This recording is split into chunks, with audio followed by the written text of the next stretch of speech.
हाय, hello, नमस्कार. आपण ऐकत आहे जबरदस्तीचे लग्न भाग 10. क्लबचे पार्किंग लॉट. अर्णव अजूनही तिथेच होता. रात्रीचे 1:30 वाजत आले होते. अर्णवच्या हातात ईश्वरीची फक्त ओढणी उरली होती. तो त्या ओढणीला बघत बसला होता. समीरने त्याला चकवा देऊन ईश्वरीला गाडीत टाकून पळवून नेलं होतं. अर्णव तिथेच सुन्न होऊन उभा होता. त्याच्या डोळ्यासमोर ईश्वरीचा तो घाबरलेला चेहरा येत होता. त्याला आठवलं की कशी तिने स्वतःचा जीव धोक्यात घालून त्याला सत्य दाखवायला आणलं होतं आणि त्याने मात्र तिचा सतत अपमान केला वेळोवेळी. अर्णव स्वतःशीच ओरडत म्हणाला, I am so sorry Ishwari, I am so sorry. मी मी किती मोठा मूर्ख होतो. खरंच मी तुला ओळखायला चूक केली ग. खरंच माझ्या मित्रावर विश्वास ठेवला आणि तुला वारंवार तोडलं, वारंवार चुकीत ठरवलं ग ईश्वरी. पण पण आता नाही. मी येतोय ईश्वरी, मी येतोय. अर्णवने लगेच आपली गाडी काढली. त्याचे हात थरथरत होते. त्याने समीरला फोन लावण्याचाही प्रयत्न केला, पण समीरचा फोन नॉट रिचेबल येत होता. तितक्यात अर्णवच्या फोनवर एक व्हिडिओ मेसेज आला. अर्णवनी तो व्हिडिओ पाहिला. त्या व्हिडिओमध्ये समीर एका पडक्या वाड्यात ईश्वरीला खुर्चीला बांधून बसवलेलं दाखवत होता. ईश्वरीच्या तोंडावर पट्टी होती, पण तिचे डोळे अर्णवला काहीतरी सांगण्याचा प्रयत्न करत होते.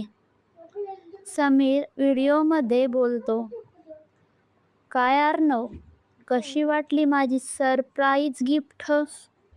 जर तुला ही ईश्वरी जिवंत हवी असेल तर शालिनीच्या नावावर असलेले सर्व शेअर्स आणि प्रॉपर्टीची कागदपत्र घेऊन जुन्या भैरवगड किल्ल्याच्या पायथ्याशी ये. एकटाच ये, नाहीतर पुढे काय होईल याची तुला खात्री आहे. अर्णवने व्हिडिओ पाहिला आणि गाडीच्या सीटवर मोबाईल जोरात आदळून फेकला. वाटलं नव्हतं हा पैशासाठी एवढ्या खालच्या थराला जाईल. तो आपली गाडी चालू करून घरी जायला निघतो आणि अर्णव घरी पोहोचतो. त्याला कागदपत्र हवी होती. घराचे दरवाजे उघडताच कांचनदेवी आणि दादासाहेब समोर आले. कांचनदेवी म्हणाल्या, अर्णव बाळा, काय झालं? आणि आणि तुझ्यासोबत ईश्वरी होती ना? म्हणजे तुम्ही दोघे सोबत गेला होतात ना? मग मग ती कुठे आहे? आणि आणि हे तुझ्या कपड्यांना रक्त कसलंय?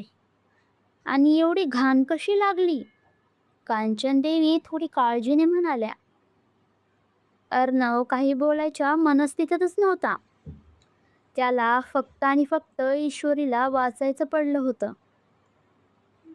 म्हणून तो जिथे सगळे प्रॉपर्टीचे कागदपत्रे असतात तिथे गेला. म्हणजेच त्यांच्या आईबाबांच्या रूममध्ये. त्याच्या पाठोपाठ सगळेच त्याच्या मागे गेले. कांचनदेवी पुन्हा म्हणाल्या, अरे सांगशील तरी काय? नेमकं काय झालंय ते? आम्हाला खूप काळजी वाटते रे. असं गप्प बसून राहू नकोस बाळा. सांग काय झालंय ते. अर्णवने घाईघाईने कपाट उघडत म्हणाला, हो आई, सांगतो. थांब थोडं. आई आई, समीरने ईश्वरीचं अपहरण केलंय ग. त्यानेच आपल्या शालिनीला मारलंय. तो गद्दार निघाला ग आई, गद्दार. हे ऐकून सगळ्यांना मोठा धक्का बसला. अर्णवचे बाबा म्हणाले, काय? हो बाबा, हे सगळं समीरनंच केलंय आणि मी ईश्वरीला दोष देत बसलोय. जाऊ द्या, आता ते बोलायची वेळ नाहीये. मला जायला हवं. माया वहिनीचा चेहरा तर पांढरा पडला होता, कारण तिनेही समीरला मदत केली होती. अर्णवने फाईल्स घेतल्या आणि तो बाहेर पडायला निघालाच होता. त्यावर आदित्य म्हणाला, दादा थांब, मी पण येतो सोबत. अर्णव म्हणाला, नको, मी जाईन, तू घरात सगळ्यांची काळजी घे. आदित्य म्हणाला, पण दादा. जातो मी, तू घरी थांब. अर्णव म्हणाला. आदित्य म्हणाला, बरं, मी थांबतो, काळजी घे तुझी आणि वहिनींची. आदित्य म्हणाला. त्यावर दादासाहेब म्हणाले, अर्णव थांब, पोलिसांना सोबत घे, तो समीर डेंजरस आहे. तसा अर्णव म्हणतो, नाही बाबा, पोलिसांना बघितलं तर तो ईश्वरीला मारून टाकेल. मी तिला माझ्या जबाबदारीवर घराबाहेर काढलं होतं ना, आता मीच तिला घरात परत घेऊन येईन. ही माझी लढाई आहे बाबा. एवढं बोलून तो इथून जायला लागतो. रात्रीचे साधारण 3 वाजत आले होते. अर्णव किल्ल्याच्या पायथ्याशी पोहोचला. सगळीकडे घनदाट जंगल आणि शांतता होती. अर्णवने हातात फाईल घेतली आणि तो डोंगर चढू लागला. वर एका जुन्या पडक्या मंदिरात समीर ईश्वरीला घेऊन बसला होता. अर्णव तिथेच पोहोचला. समीरने ईश्वरीच्या गळ्याला रिव्हॉल्वर लावलं होतं. अर्णवला आलेलं पाहून समीर म्हणाला, आलास ना? फाईल आणलीस ना?